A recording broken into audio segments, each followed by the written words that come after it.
Эмэгтэй өөрийн гараар найзлага оршуулж байхдаа түнд өөр хүмүүс шинжлэх мэдлэг бэлджээ. Хэдэн зууны дараа хайртынхаа мэндийг эргэн мэднэ. Салах яс хийснийхээ дараа эмэгтэй айжхан тагийг хаагаад дараа төмөр гинжээр асыг бат бөх төгжжээ. Тэгээд 100 метрингүүд болчихжээ.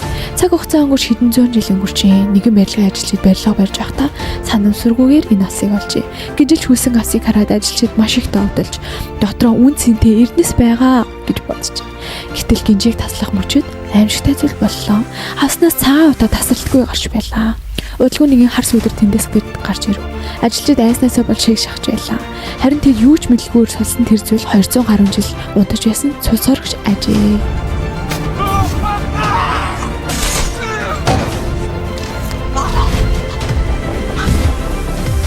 Хүчлээрээ гэж хэлээд намайг ямар их сангаж үсэх байсан чи мэдэхгүй. Хангалттай хүч чадлаа нүгсний дараа Коллинс бүдэг бадаг дурсамжиндаа тулгуурлан 200 жилийн өмнө амьдарч байсан хашаа олжээ. Харин энэ газар одоо ч гэрэлгээ тээвэр байв. Хоёр хүүхэд тухтай наргүй бидэн дээр сууж байл. Хачиргалтай хувцасаа танихгүй ээж орсныг хараад их чин сандарсан харахад харин дүүн гайхан анзаарчээ. Өмнө зөксөж буй нэтгээ хувцастай ир ханы зурагтаас өөхтэйстэй яг адилхан байжээ. Коллинс ихэд баяртай байлаа. Түүний удам өгсөө өөрийг нь мартаж амжаагүй. Гэтэл гинэд харшийн эзэгтэй гарч ирэв. Этгээд хувцастай Коллинсыг хараад Жин ихч маш болгоомжтой хандлаа. Коллинсыг лөөрчин гэж боджээ. Өөрийн үнэт өрхийг батлахын тулд Коллинс энэ байшийг андахгүй мэддэг гэдгийг илэрхийллээ. Тэр энэ газрын болон тохой бүрийг маш сайн мэддэг. Бүр нэг нь нууцыг ч гэсэн. Удалгүй тэр хөшөөний ард нөөцөн тавчлуурыг дадлаа. Гэтэл нэгэн модын хаалга аажийнхан нэглээ. Дотор нь Жин ихчийн төрөл бүрийн тоглоомнууд байв. Гайхамаар нь өөрийн гараар уралсан нөөц өрөөнд энэ эмэгтэй хувь зүгээр л хогийн ангуулах болжээ. Гэсэн ч энэ Жин их чи бүрэн үнэмшүүлэхэд хангалтгүй байлаа. Коллинс хэм болохоо өөрийгөө дахин батлахын тулд эцсийн арга хэрэглэхээр болов.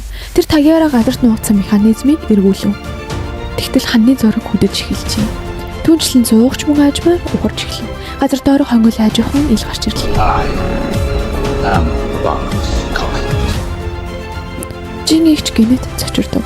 Учир нь домогт өвөг дээдсэн сорогч байсан гэж ярьдаг. Гэхдээ Жин үнэхээр харцсан байлаа. Коллинс өөрийн уруудмыг гэмтээхгүй. Харин ч Жинийг дагуулan 200 жилийн турш нуугдсан хонгол руу орлоо.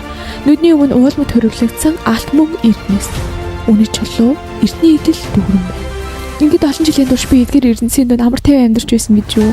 Коллинс тайлбарлав. Эд бол үр хүүхдтэй үлдээсэн өвгөн.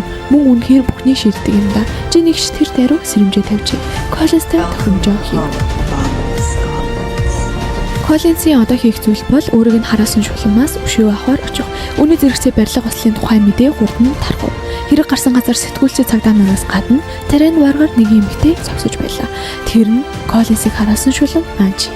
Коллинсийн битүүмч нэгдсэнийг дуулаад Анжи шууд Коллинсийн хаш руу ирэв. Өрөөний үйлчлэгч шууд үл тоон чөтгөшиг алхасаар харш руу дайран орлоо.